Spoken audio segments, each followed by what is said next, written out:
రోజు ఎమ్మెల్యే అయిన తర్వాత భీమాస్ ప్యారడైస్ తిరుపతికి రావాలని చెప్పి కోరగా నేను ఎమ్మెల్యే గారు ఏదో అర్జెంటుగా రమ్మంటా ఉన్నాడని చెప్పి నేను కార్ బుక్ చేసుకొని అక్కడికి వెళ్ళడం జరిగింది. రూమ్ నెంబర్ 109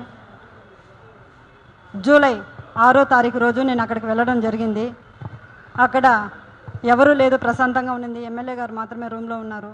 నేను వెంటనే రూమ్లోకి వెళ్ళడం నా పైన బలాత్కారానికి పాల్పడిన తర్వాత నేను అతనికి లొంగిపోవడం జరిగింది. జరిగిన తర్వాత ఈ విషయం ఎక్కడైనా బయట చెప్పావంటే నేను చంపేస్తాను, నీ కుటుంబాన్ని చంపేస్తాను అని చెప్పి బెదిరించడం జరిగింది. అందువల్ల నేను ఎవరికి చెప్పుకోకుండా నేను సైలెంట్గా ఉండిపోయాను. మళ్ళీ ఇంకొకసారి ఫోన్ చేసి నువ్వు కానీ రాలేదంటే నేను మళ్ళీ నీ కుటుంబాన్ని, నీ భర్తని చంపేస్తానని చెప్పి నన్ను బెదిరించడం జరిగింది. బెదిరించడం ద్వారా నేను మళ్ళీ అక్కడికి భీమాస్ ప్యారడైస్కి వెళ్ళడం జరిగింది. వెళ్ళిన తర్వాత నేను పూర్తిగా ఆయన్ని అవాయిడ్ చేస్తూ వచ్చాను. నేను అవాయిడ్ చేశానని తెలుసుకున్న అతను నాకు పదే సైకోలాగా నిమిషానికి ఒకసారి ఫోన్ చేయడం జరిగింది.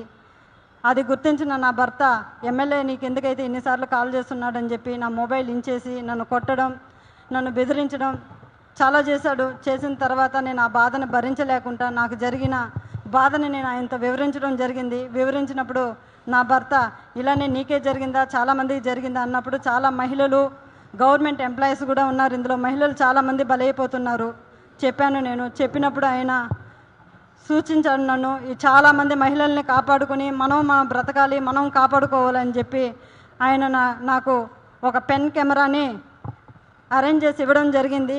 జరిగిన తర్వాత ఆగస్టు 10వ తారీఖు భీమాస్ ప్యారడైస్కు 1:30 వెళ్ళడం జరిగింది. అక్కడ జరిగిన కామ క్రీడలను నేను రికార్డ్ చేసుకొని తీసుకొచ్చి నా భర్తకి ఇవ్వడం జరిగింది.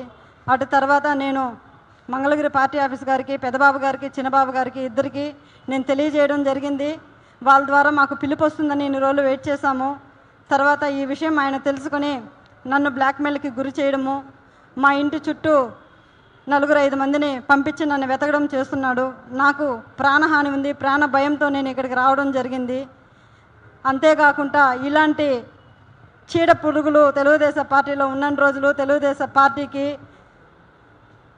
మంచి పేరు రాదని చెప్పి బాబు గారికి తెలియజేస్తున్నాను. అయ్యా బాబు గారు, నేనేదో తెలుగుదేశం పార్టీని కించపరచాలని చెప్పో నేను ఇక్కడికి రాలేదు. అతని వల్ల నాకు ప్రాణహాని ఉంది, నన్ను నేను కాపాడుకోవాలని చెప్పి నేను ఇక్కడికి రావడం జరిగింది. ఇతన్ని కానీ మీరు వెంటనే సస్పెండ్ కానీ చేయలేదంటే నాలాంటి అమ్మాయిలు, చాలామంది మహిళలు శీలాన్ని కోల్పోయి బయట రాలేకుండా కుంగిపోతూ ఉన్నారు. మీరు అది గుర్తించి అతన్ని వెంటనే సస్పెండ్ చేయాలని నేను మీకు కోరుకుంటున్నాను. అంతేకాక మీరు కానీ సస్పెండ్ చేయలేదు, నేను, నా భర్త, నా పిల్లలు ఆత్మహత్య చేసుకొని చనిపోతాము మంగళగిరి పార్టీ ఆఫీస్ ఎదురుగా అని చెప్పి నేను మిమ్మల్ని కోరుకుంటున్నాను. శరణు మహాప్రభు చంద్రబాబు నాయుడు గారు, మాకు మీరే దిక్కు శరణు బాబు అని కోరుకుంటున్నాను.